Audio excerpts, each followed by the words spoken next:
We finally figured out what those mystery pipes on Ship 39 are for, and the answer changes what Starship Flight 12 might actually be about. This is no longer just a SpaceX test flight. Hidden in the aft section of Ship 39 is hardware that points to something Starship has never done before. Something that, if it works, unlocks the entire solar system. But is that all PR blah blah, or can we expect some lunar action soon? Is anyone ever going to finish a large lunar lander? Let's find out. My name is Felix, welcome to What About It. Let's dive right in. Starship updates. Starbase is in full Flight 12 mode. Everything SpaceX has done in the past 7 months is now culminating in these events. The wait was hard this time, but it is over now. On May 6th, Booster 19 lit all 33 Raptor 3 engines on Pad 2, and this time the firing went the full duration as planned. No abort, no early shutdown, 15 seconds roughly. Full throttle as well. SpaceX confirmed it later on X. After 2 aborted attempts during the previous campaign, SpaceX finally got the clean 33 engine burn they wanted. Just before the static fire itself, SpaceX also tested the new grid fins on Booster 19. Watching those fins move is genuinely impressive because they are massive. Let me put the size in perspective. The version 3 Super Heavy grid fins are 50% larger than the previous design. About 7.5 meters tall, about 3.75 meters wide. That is taller than a 2-story house. It is wider than a full-size pickup truck parked sideways. And if you stood a grown adult next to one, they'd barely reach halfway up. And despite the size jump, each fin still weighs only about 3 metric tons. SpaceX optimized the stainless steel design so the fins got bigger without getting heavier.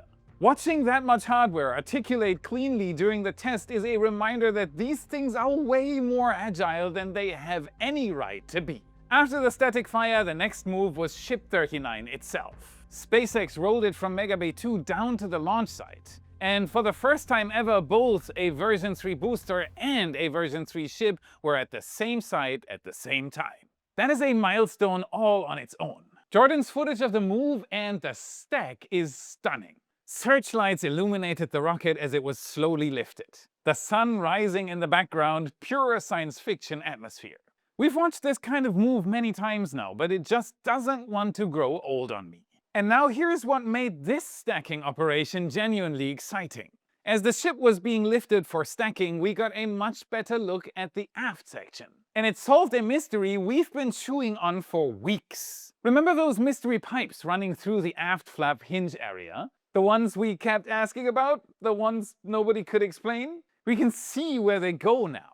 Inside the hinge area, on the bottom of the ship facing downward, there is a metal wedge with 4 outlets visible on it. Both aft flap hinge housings have one. At first glance, those outlets look like RCS thrusters. In fact, that's almost certainly what they are. 2 separate RCS assemblies, one on each side of the aft flap hinges, facing downward, and the mystery pipes are very likely the propellant feed lines that supply them.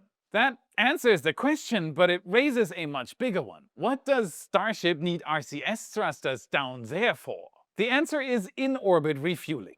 Aft-mounted downward-facing thrusters enable the ship to perform precise translation maneuvers in space. Specifically, the kind of maneuvers you need for 2 starships to dock with each other for propellant transfer. Combined with the cold gas thrusters in other locations on the vehicle, Ship 39 should now have a maneuverability profile comparable to a Dragon capsule. More inertia, sure, because it is a much larger vehicle, but the same degree of freedom of movement. Mechanically, the system is elegant. Each thruster cluster has 1 thruster pointing in each direction. By mixing the output of those thrusters, you can produce thrust in any direction without needing a moving nozzle. This is the same fundamental approach you've seen on every maneuverable spacecraft going back to Apollo. Remember this? In 1962, President Kennedy famously announced that "We choose to go to the moon." NASA looked at their options and then they picked the rocket scientists for this job, not the accountants. Because when the stakes are that high, expertise isn't optional. Think about it. You wouldn't put a geologist in charge of a rocket launch, and you wouldn't ask the pool boy to fly the capsule. Just like there's a reason why Morgan & Morgan is America's largest injury law firm. In high-stakes situations, the wrong expert doesn't just underperform, they can cost you everything. The same logic applies when you're injured. Not all law firms are the same. Hire the wrong one and you may be beat before you even start. They have a proven track record of fighting for the people for over 35 years. That is why if you're ever injured, you can see if you have a case by checking out Morgan & Morgan, America's largest injury law firm with over 1,000 attorneys and more than $30 billion won for their clients. Their fee? It is free unless they win. For more information, you can go to forthepeople.com/whataboutit. Go to the link, support What About It, check it out today. Alright, all safe, back to Apollo. The Apollo service module had 4 big external RCS quads, 1 thruster pointing each way on each one of them. The difference today is integration. Modern systems pack the same capability into a single block, with the nozzles integrated directly into the cone-shaped outlets. Cleaner, lighter, and less plumbing is exposed to space. We might even see SpaceX test these thrusters during Flight 12.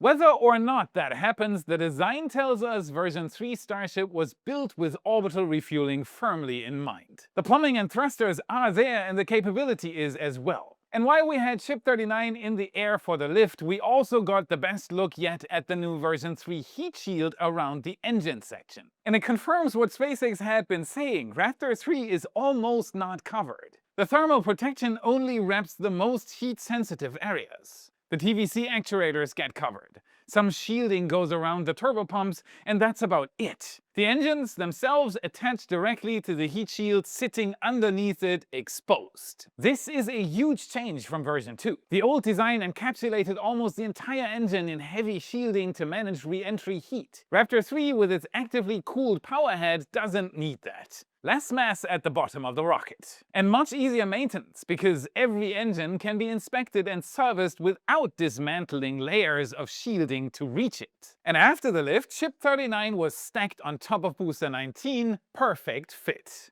And here's something I want to take a moment on. Compare this version 3 stack to a version 2 stack from any previous flight. Side by side, the difference is obvious. Version 3 looks cleaner, more refined, less like a prototype, more like a finished, sophisticated rocket. The achievement here is genuinely hard to overstate. The jump from V2 to V3 is huge. SpaceX designed this entire rocket, plus all the connected ground support equipment from scratch. That is a monumental task. The closest historical comparison is the Saturn V program, much more than something like SLS, because Saturn V was also a complete top-to-bottom new design, starting from limited prior experience. And the path SpaceX took to get here is wild. Starhopper was the prototype that left people scratching their heads. The strange single-engine water tower that hopped a few hundred meters back in 2019. From that, in just a few years, SpaceX has now arrived at Ship 39 and Booster 19. The number of design iterations and lessons learned between those two vehicles is mind-boggling. Jordan also captured a stunning high-resolution image of Ship 40 as it returned to the production site from Massey's. The level of detail visible on the hull tells the same story. All of it was thought up and refined. None of it is accidental.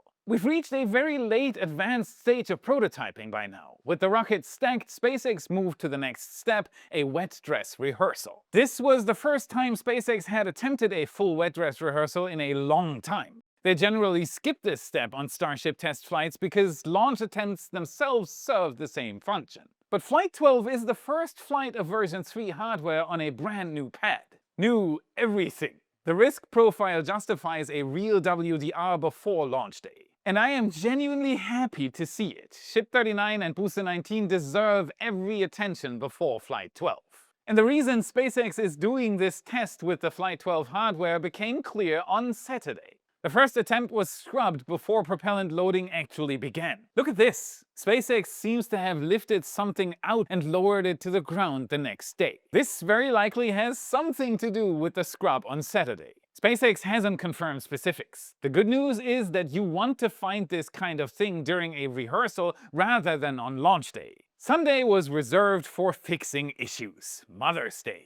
SpaceX isn't allowed to close Boca Chica Beach access on Mother's Day, which means no testing campaign. Kudos to SpaceX for respecting that, by the way. Some things are just bigger than rocket schedules. Happy Mother's Day, honey. This left Monday, May 11th as the next available window. If there was a test, I'll show the footage here. We'll do a full breakdown on Friday's episode. So here's where things stand.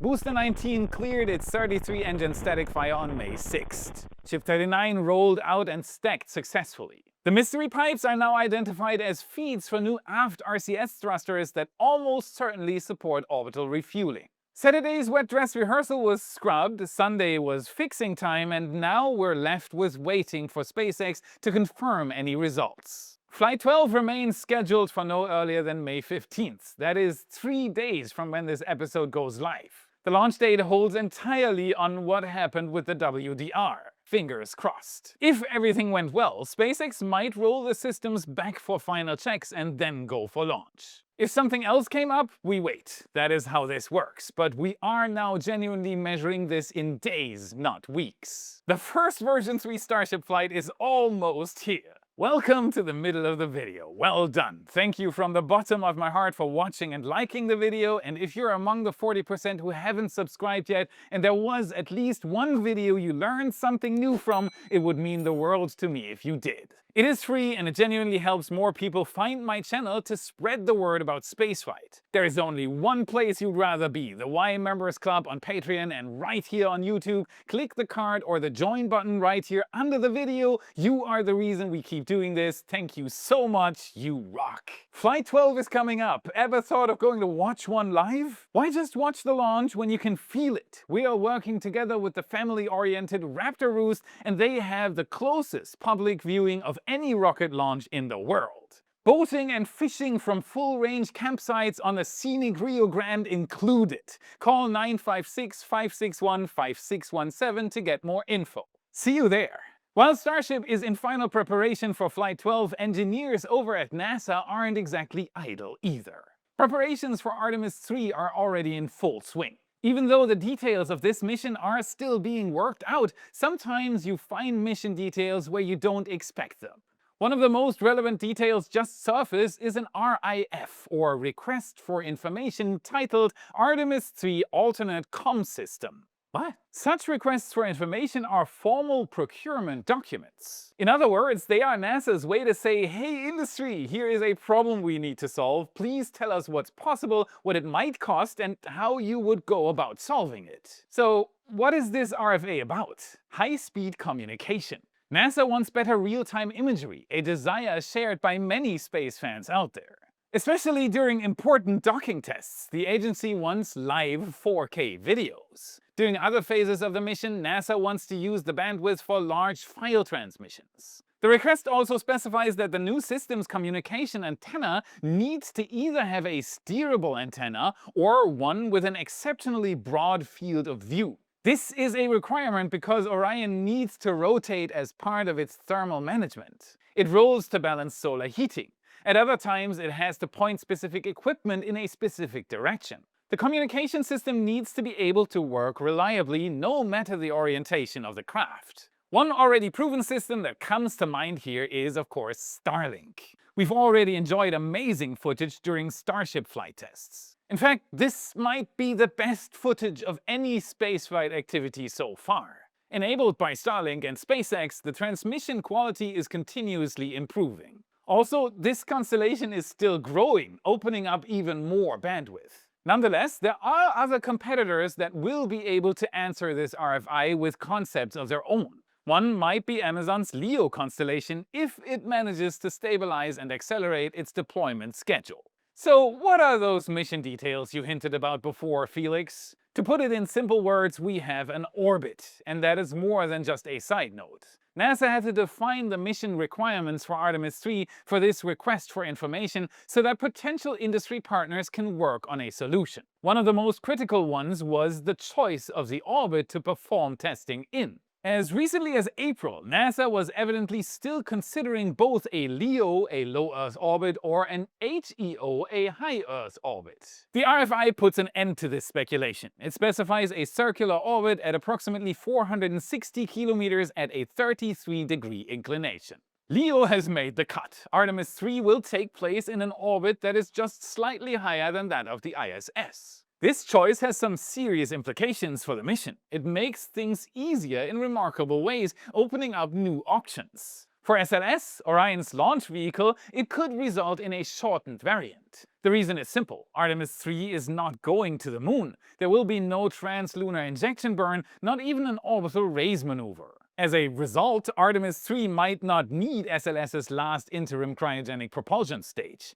That could instead just be saved for Artemis 4. The previously planned successor to this stage, called the EUS, or Exploration Upper Stage, was recently cancelled in favor of ULA's Centaur architecture. Saving the final ICPS is an interesting option. It would give engineers more time to develop the modifications needed to use the Centaur 5 upper stage with SLS, and of course it would save costs. But there is another aspect of choosing LEO for this mission. One that is very relevant for the lunar lander or landers that are part of Artemis 3. At this point, it isn't even clear yet if the mission will involve landers from just one or both competitors. Choosing LEO has lowered the hurdles. Both Starship HLS and a Blue Moon can be delivered to LEO without in-orbit refueling. In fact, it eliminates what might be the biggest hurdle SpaceX and Blue Origin still face for Artemis 3. Orbital refueling will have to be mastered for Artemis 4 and beyond. There's no way around it. But for now, both companies can focus their lunar efforts on developing the lander demonstrators first. Now, you know that Ship 39 has those RCS thrusters. Things need to be in a working state come Artemis 3, and RCS thrusters and docking are all the way on top of that list. Imagine a Starship docking with an Orion capsule in orbit, all streamed by SpaceX's Starlink. Lots to look forward to in 2027. Orion also benefits from this decision, specifically the much talked about heat shield situation. Right now, Integrity, the Orion capsule that went around the moon on Artemis 2, is back at Kennedy Space Center for deservicing. All components will be tested and evaluated, and one of them is in the spotlight, the AV-Code heat shield. On Artemis 1, the heat shield had suffered an alarming amount of damage. It wasn't only charred, but it had missing pieces. This led to a less aggressive re-entry maneuver for Artemis 2. NASA issued a statement on April 21st saying that the char loss behavior observed on Artemis 1 was significantly reduced, both in terms of quantity and size. This is just what the agency wanted to achieve. The statement continues by noting that the performance was consistent with ground testing results following Artemis 1, demonstrating that NASA now has a good understanding of the AV-Code material's behavior. Orion's heat shield for Artemis 3 already features design changes addressing the gas venting issues identified after Artemis 1. Gas that had built up underneath and inside the heat shield had no way to escape. This led to the visible holes torn into the shield by expanding gases on the inside. With the massively reduced re-entry stress from LEO, the conditions for the heat shield are much favorable. But it will still allow the engineers to analyze and evaluate the new design before the next lunar mission. By now, all 186 AV-Code blocks that make up the heat shield for the next Orion capsule are already installed, cured, and inspected. Even the thermal cycle testing and the ultrasonic inspections are completed. The SLS assembly is underway too. From the outside, it certainly looks like NASA is on schedule with its preparations for Artemis 3. But how about the landers? Artemis 3 made a lot of things easier, but those landers still need to be ready. The time is ticking for Blue Origin and SpaceX. NASA has made it perfectly clear that the vehicle that is to be the next to land humans on the moon will have to be ready for Artemis 3. In the original Artemis timeline, this honor would have gone to SpaceX and its human landing system. But it's still nowhere to be seen, except for the nose cone mock-up at Starbase and some images hinting at interior design. This does not mean that SpaceX is not actively working on it. It definitely is. Blue Moon's development approach is different. Instead of going all in on the full-size human lander, Blue Origin takes a staged approach. The first step is an uncrewed lander, Blue Moon Mark 1. And the first of these landers, named Endurance, has already advanced to active testing. On May the 4th, NASA announced the completion of a major milestone. Endurance completed thermal vacuum testing at Johnson Space Center. The craft is now back at Blue Origin's Lunar Plant 1 at Kennedy Space Center. After launch vehicle separation system and communications system qualification, Endurance will have one more test to master: a wet dress rehearsal with cryogenic propellants. Once this milestone is passed, it's ready for integration into a New Glenn fairing for its journey to the moon. And here is one vital problem on Blue's side. New Glenn is still grounded after the upper stage malfunction on the NG-3 mission. It is still unclear how quickly the mandatory investigation can be closed, but it's clear that it does delay Blue Origin's plans at least a little. We just don't know how long it will take to get New Glenn back on the pad. Meanwhile, over at Starbase Flight 12, the first flight of the V3 Starship is about to take place. Success is desperately needed to advance the entire Starship program. Delays in 2025 likely played a large role in SpaceX's HLS delays. They still have a very long way to go, and as far as we know, there are no plans for an interim lander that is designed to skip orbital refueling. Since required orbital refueling systems are already part of the Starship version 3 design, SpaceX can test them before launching a lunar Starship. This at least gives them some vital information if these systems will work as designed on an HLS Starship. Even an uncrewed flight to the moon will require all sorts of systems to be in place. Blue Origin's approach might produce big pictures faster, because it plans for an uncrewed landing as early as later in 2026. But it also means it has to build a second lander type for Artemis 3. Mark 1, like SpaceX, is missing many of the systems needed to demonstrate a crewed variant. The large Mark 2 lander design is taking shape, and NASA Marshall has recently shared this image showing a full-scale crew cabin prototype. It's now operational for training and testing. That is on par with what SpaceX showed, images of training setups. Artemis 3 is planned for 2027. Blue Origin will not have much time to learn from Blue Moon Mark 1 before it has to build the next variant. A third interim model, the rumored Mark 1.5, might become the craft that is destined for Artemis 3, a smaller version than the planned Mark 2 for human landings, but still equipped with all the vital hardware for the planned docking and crew transfer testing during Artemis 3. While Blue Origin's staged approach might produce 3 lander versions, SpaceX seems to stick to its plan and go all in on a full-scale Starship HLS. 2 very different approaches to a shared prestigious goal: becoming the company that gets humans back to the surface of the moon. To be honest, I spent a lot of time looking at both development efforts, and without wanting to bust a bubble, both seem awfully late for a 2027 demonstration flight. But we'll see, maybe they can make it happen, and what SpaceX says is absolutely true: excitement is guaranteed. And that's it for today. Smash the like button, subscribe for more. This is what fuels the algorithm, and this is how you can help us for free. Check out our epic shirts in your favorite Space Nerd store. Our all-time favorite Raptor engine design and countless others are there for you to explore. Click the card or the US or worldwide link in the description. And if you want to know how SpaceX is planning to build a self-sustained moon base in the next 10 years, watch this video next to continue your journey. Thank you very much for watching, and I'll see you again in the next episode.